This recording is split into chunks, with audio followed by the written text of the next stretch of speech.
ഇന്ത്യയുടെ സ്വർണം സ്വന്തം മണ്ണിലേക്ക് തിരികെ വരുന്നു.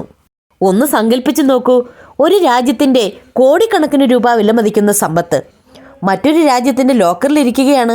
വെറും കുറച്ച് സ്വർണമൊന്നുമല്ല കേട്ടോ, 100 കണക്കിന് ടൺ സ്വർണം. കേൾക്കുമ്പോൾ വിശ്വസിക്കാൻ പ്രയാസം തോന്നുന്നുണ്ടോ? പക്ഷേ പതിറ്റാണ്ടുകളായി ഇതായിരുന്നു ഇന്ത്യയുടെ അവസ്ഥ. നമ്മുടെ രാജ്യത്തിൻ്റെ സ്വർണം ഇത്രയും കാലം ഇരുന്നിരുന്നത് വിദേശത്തെ ലോക്കറുകളിലായിരുന്നു. എന്നാൽ ഇപ്പോൾ വലിയൊരു മാറ്റം സംഭവിക്കുകയാണ്. ഇന്ത്യ തങ്ങളുടെ സ്വർണം സ്വന്തം മണ്ണിലേക്ക് തിരികെ കൊണ്ടുവരികയാണ്. എന്തുകൊണ്ടാണ് ഇപ്പോൾ ഇങ്ങനെയൊരു നീക്കം?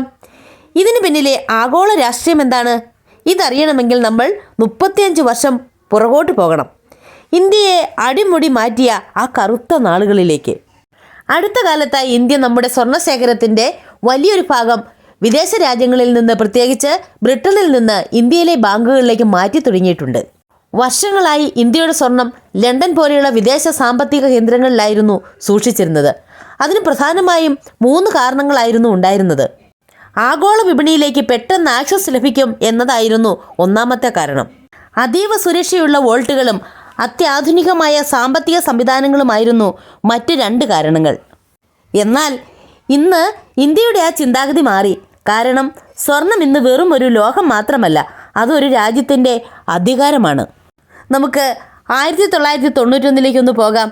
ഇന്ത്യ അതിൻ്റെ ചരിത്രത്തിലെ ഏറ്റവും വലിയ സാമ്പത്തിക പ്രതിസന്ധി നേരിട്ട കാലം. വിദേശ നാണയ ശേഖരം എത്രത്തോളം താഴ്ന്നു എന്ന് ചോദിച്ചാൽ വെറും 2-3 ആഴ്ചത്തെ ഇറക്കുമതിക്ക് പോലും പണമില്ലാത്ത അവസ്ഥ. രാജ്യം പാപ്പരാകുമെന്ന പേടിയിലായിരുന്നു അന്നത്തെ ഭരണകൂടം. അന്ന് ഇന്ത്യ ഒരു കടുത്ത തീരുമാനമെടുത്തു. നമ്മുടെ കയ്യിലുണ്ടായിരുന്ന ഏകദേശം 67 ടൺ സ്വർണം ബാങ്ക് ഓഫ് ഇംഗ്ലണ്ടിലും മറ്റു പണയമായി നൽകി അടിയന്തര വായ്പ എടുത്തു. വിമാനത്തിൽ ടൺ കണക്കിന് സ്വർണം ഇന്ത്യയിൽ നിന്നും പുറത്തേക്ക് പറന്നു. ഒരു ജനതയെ സംബന്ധിച്ചിടത്തോളം അത് എത്രത്തോളം വേദനാജനകമായ നിമിഷമായിരുന്നു എന്നൊന്ന് ആലോചിച്ച് നോക്കൂ. അതൊരു വെറും സാമ്പത്തിക പ്രതിസന്ധി മാത്രമായിരുന്നില്ല, അതൊരു വലിയ പാഠമായിരുന്നു. പക്ഷേ ആ വീഴ്ചയിൽ നിന്നാണ് ഇന്ത്യയുടെ ഉയർച്ച തുടങ്ങിയത്. PV നരസിംഹറാവുവിൻ്റെയും ഡോക്ടർ മൻമോഹൻ സിംഗിൻ്റെയും നേതൃത്വത്തിൽ ഇന്ത്യ വിപ്ലവകരമായ സാമ്പത്തിക പരിഷ്കാരങ്ങൾ കൊണ്ടുവന്നു. ഇന്ത്യൻ സമ്പദ് വ്യവസ്ഥയെ ലോകത്തിനു മുന്നിൽ തുറന്നുകൊടുത്തു. വിദേശ നിക്ഷേപങ്ങളെ സ്വാഗതം ചെയ്തു. സ്വകാര്യ സംരംഭങ്ങളെ പ്രോത്സാഹിപ്പിച്ചു. സർക്കാരിൻ്റെ അമിത നിയന്ത്രണങ്ങൾ ഒഴിവാക്കി. ഈ തീരുമാനങ്ങൾ റിസ്ക് നിറഞ്ഞതായിരുന്നു. പക്ഷേ ആ തീരുമാനങ്ങളാണ് ഇന്ത്യയുടെ തലവര മാറ്റിയത്. ഇന്ന് നമ്മൾ കാണുന്ന ഈ പുതിയ ഇന്ത്യയുടെ അടിത്തറ പാകിയത് 1991 എടുത്ത ആ കടുത്ത തീരുമാനങ്ങളാണ്. ഇനി നമുക്ക് ഇന്നത്തെ അവസ്ഥ നോക്കാം. ഈ കണക്കുകൾ നിങ്ങളെ അത്ഭുതപ്പെടുത്തും. ഇന്ന് ഇന്ത്യയുടെ വിദേശ നാണയ ശേഖരം $700 ബില്യൺ മുകളിലാണ്.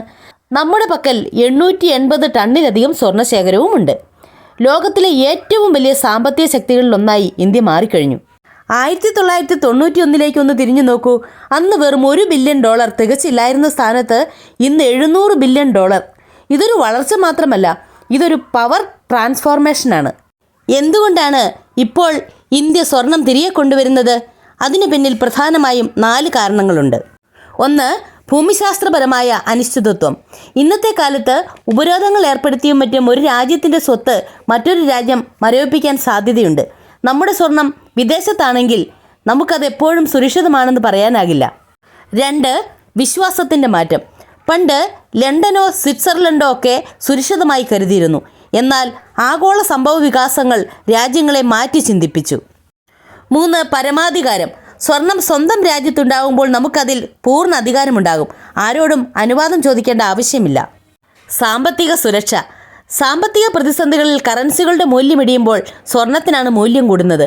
അതുകൊണ്ട് സ്വന്തം വോൾട്ടിൽ സ്വർണം ഇരിക്കുന്നത് ഒരു വലിയ ആശ്വാസമാണ്. ഇന്ത്യ മാത്രമല്ല ഈ പാതയിലുള്ളത്. ജർമ്മനിയും ഫ്രാൻസും ഉൾപ്പെടെയുള്ള പല രാജ്യങ്ങളും തങ്ങളുടെ സ്വർണം വിദേശത്തു നിന്നും തിരികെ കൊണ്ടുവന്നുകൊണ്ടിരിക്കുകയാണ്. ഇതൊരു പുതിയ ട്രെൻഡാണ്. നിങ്ങളുടെ സമ്പത്ത് നിങ്ങളുടെ കയ്യിലില്ല എങ്കിൽ നിങ്ങൾക്കതിൽ പൂർണ്ണ അധികാരമില്ല. ഈ മാറ്റം വെറും സ്വർണ്ണക്കട്ടുകളെക്കുറിച്ചുള്ളതല്ല, ഇതൊരു രാജ്യത്തിൻ്റെ വളർച്ചയുടെയും ആത്മവിശ്വാസത്തിൻ്റെയും കഥയാണ്. ഇന്ത്യ ലോകത്തിന് നൽകുന്ന സന്ദേശം വ്യക്തമാണ്.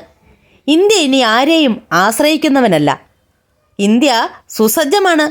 സ്വന്തം ഭാവി ഇന്ത്യയുടെ കയ്യിൽ ഭദ്രമാണ്. ഇത്തരത്തിലുള്ള കൂടുതൽ വീഡിയോകൾക്കായി ചാനൽ സബ്സ്ക്രൈബ് ചെയ്യാൻ മറക്കരുതേ. നന്ദി.